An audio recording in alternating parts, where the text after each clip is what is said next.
आज हम क्या प्रैक्टिकल करने जा रहे हैं। वेल्डिंग मशीन में करंट वोल्टेज से संबंधित जो डर होता है कि करंट लगता है कि नहीं लगता है, उसके बारे में हम क्या करेंगे, प्रैक्टिकल करके देखते हैं कि करंट क्यों नहीं लगता वेल्डिंग मशीन से। ठीक है, हुआ ये है कि ये हम वर्कबेंच बना रहे हैं, इलेक्ट्रीशियन के सारे स्टूडेंट बना रहे हैं। ये वर्कबेंच अभी कंप्लीट नहीं हुई है, तो कुछ स्टूडेंट्स को डाउट है कि करंट क्यों नहीं लगता है वेल्डिंग मशीन से, इसलिए हमने सोचा इस पे एक प्रैक्टिकल कर लिया जाए। तो हम आज ये देखेंगे कि ये इसमें जो इसकी रीडिंग होती है, ये जो दिख रहा है इस पे, ये क्या है, ये वोल्टेज है या करंट है। उसके बाद हमें ये देखना है कि इसमें हमें करंट क्यों नहीं लगता। ठीक है, तो सबसे पहले हम आपको बता दें कि इसमें से जो करंट आता है ये डीसी होता है कि एसी होता है। इसको आज हम मल्टीमीटर से चेक करेंगे दोनों प्रकार से। तो हमने इसको एसी 200 वोल्ट पे सेट करके रखा है। तो थोड़ा सा देखेंगे इसको, ये वोल्टेज नहीं बता रहा है, इस पे आ रहा है 206 है, लेकिन इस पे कुछ नहीं आ रहा है।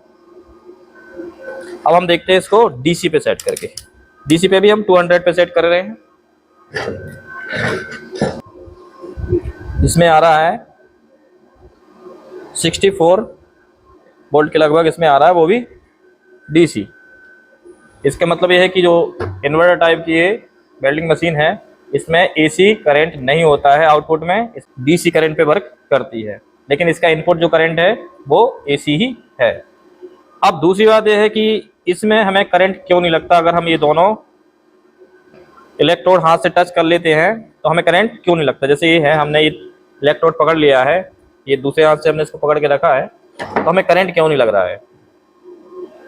करंट इसलिए नहीं लग रहा है क्योंकि इसके वोल्टेज में कुछ अंतर होता है। तो हम वोल्टेज चेक करते हैं, इसका वोल्टेज कितना है वो वेरी करेंगे करंट को।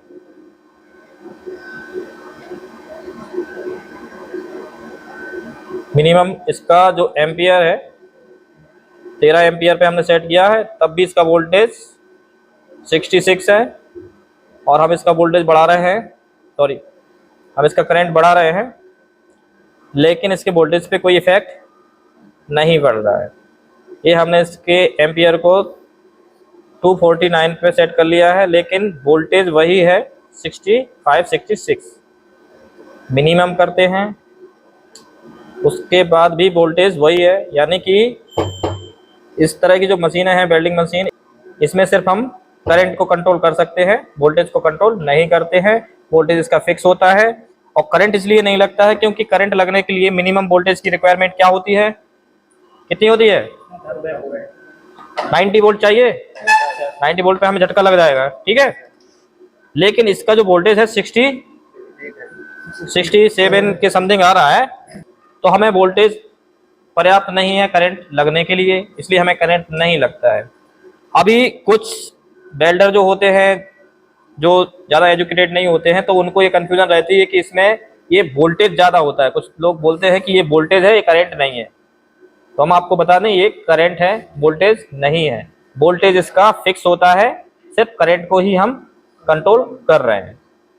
ठीक है, तो हमें इससे करंट नहीं लगता है। बाकी सावधानी तो हमें रखनी ही है। ये इलेक्ट्रोड होते हैं इसके, और हमें इसको सेट करना पड़ता है इलेक्ट्रोड की मोटाई के अकॉर्डिंग। इसकी जो एम्पियर है, एम्पियर को सेट करेंगे हम इसकी रॉड के इलेक्ट्रोड की मोटाई के ऊपर। ठीक है, इससे हम ये सीखते हैं कि वेल्डिंग मशीन से हमें करंट नहीं लगता है, लेकिन हमें सावधानी की जरूरत है, क्योंकि आंखों को प्रोटेक्ट करना पड़ता है, आंखों को सेफ्टी चाहिए है। इसलिए आपको गूगल्स वगैरह जरूर यूज करना है, सेफ्टी ग्लव्स यूज करना पड़ेगा, उसके बाद ही आप लोग वेल्डिंग कर सकते हैं। ठीक है, लेकिन यदि आप ऐसे यहाँ आपका हाथ लग जाएगा तो आपका हाथ जल जरूर जाएगा, इसलिए यहाँ से तो आपको सावधानी रखना है। इसमें आपको सावधानी रखना है, यहाँ से आपका हाथ जरूर जल जाएगा, तो आपको सेफ्टी रखना है। बाकी आपको इसमें करंट नहीं लगता।